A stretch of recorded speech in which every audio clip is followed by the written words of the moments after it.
Hello everyone, Clint here. I hope everybody is doing great today.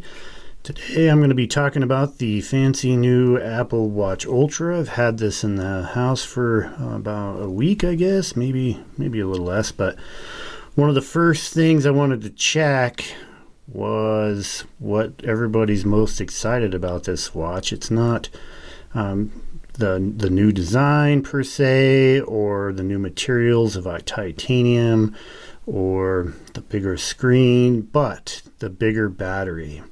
So for you folks that use an Apple Watch, one of the probably things you talk about the most is that battery.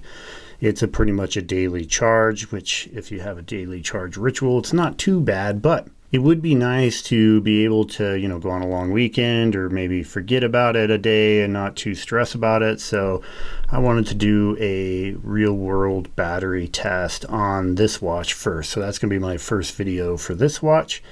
My real world battery test is pretty standard. I use this watch like I would any of my watches, and we will see how it goes. I pretty much have everything turned on out of the box. This is an LTE version, obviously it's the Ultra right there, but I did not at any time during this particular test have it connected to LTE. I had the phone with me at all times. I pretty much keep it on the silent mode.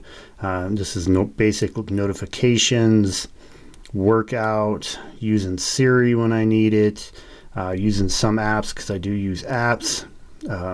Just basically using the watch like it's intended to, and we'll see what kind of battery life we'll get. I'm pretty excited. Apple put a giant battery in here, so I think it's 542 milliamp hours, which I'm really curious because my Galaxy Watch 5 Pro has 590 milliamp hours, and that lasted a long time, so I'll be curious to see how this stacks up against my Galaxy Watch 5 Pro.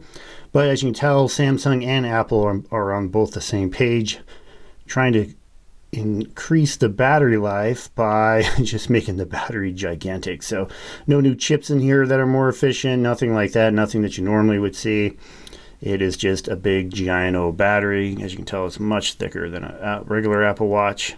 I do have another video coming up where I'll talk about some comparisons with this watch and the Apple Watch, maybe some Garmin comparisons, and some of the cool things I've noticed about this one compared to my normal Series 7 Apple Watch. So let's get started with this battery test and see where we end up at. Okay guys, let's get this party started. We're about 8:15, or actually about 6:15 p.m. on the 26th, which is a Monday, 100%, and let's see how it goes. All right, time for bed actually here pretty quick. About 2.5 hours in, still at 100%, which is suspicious.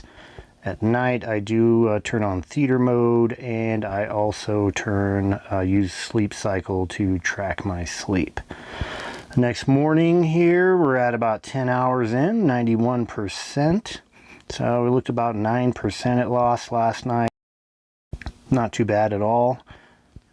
All right, so went to the gym, back from the gym, 6:15.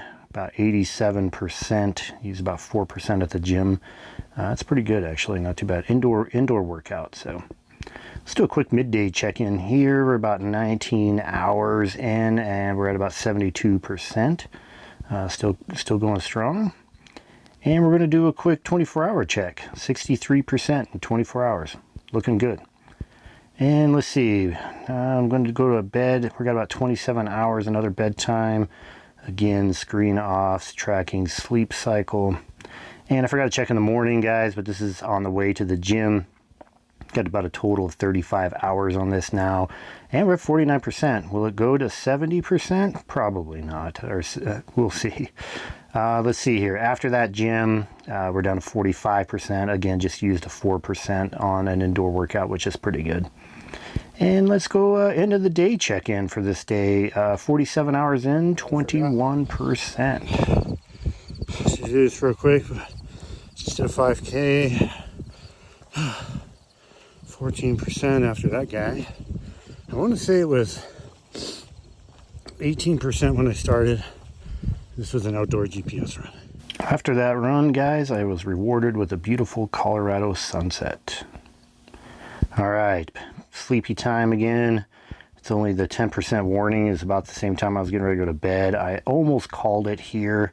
Didn't know if 10% was going to make it, but I thought, heck, let's give it a shot and see what it does. And here it is the next morning for a total of 58 hours. It's down to 3%. I was pretty much done after that. Okay, guys, we are back. And, well, that was cool, right? I mean, that was pretty awesome.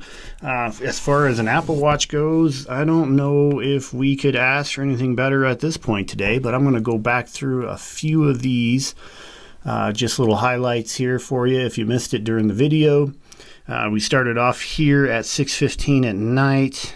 I decided to start at night on this one, 100%. And officially we went to bedtime mode, and then I woke up in the morning. But we'll take a look at some of these milestones. So here at 12 hours, 87%. So it's only gone on 13%. That's really good. A big one is 24 hours. And that is 63%. Normally when I do an Apple Watch battery test, that's pretty much the end, right? I have all this stuff in here and we're pretty much done. It doesn't have much juice left. But we're going to jump over to another one, 35 hours, which is pretty close to 36 hours. And it is at 49%. So a day and a half, and we're at 49%. Let's see how it hangs on there. And then let's just go straight to 2 days. So here we go at 48 hours, which is 2 days, 14%. Every Apple Watch I've ever tested, the battery drops slowly at first, and then once you hit about that 50%, it's a little bit different because, as you can tell, we went down that much in just 13 hours compared to the 12 hours from there to there.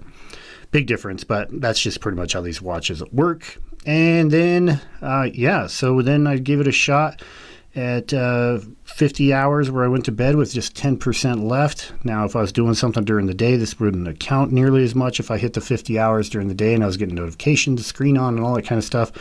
But I didn't. So I went to bed and I did not do my sleep tracking on there because I wanted to see if it would make it through, and it did make it through for a total of 58 hours at 3%. Unfortunately, I could not squeeze out the last 2% because I had to go to the gym. So I had to grab another watch, throw this one back on the charger, and go. So you're probably looking maybe another hour of actual use on there with 3%. So I'm going to call it 58 hours. And that gave us basically 3 days. So here on the 27th, the 28th, and the 29th, with 3 different gym workouts, including that 5K GPS run. Not bad. I'm pretty happy with that. As far as Apple Watches go, that is pretty darn good. So far, I've been liking this as far as Apple Watches go. It's been pretty good, but I think this does solve a lot of the battery anxiety that I know a lot of my Apple Watch friends have. So that alone is almost worth it, but I'll leave that one up to you. But anyways, thanks for staying at the end. That is all I have for today, and I will see you on the next one.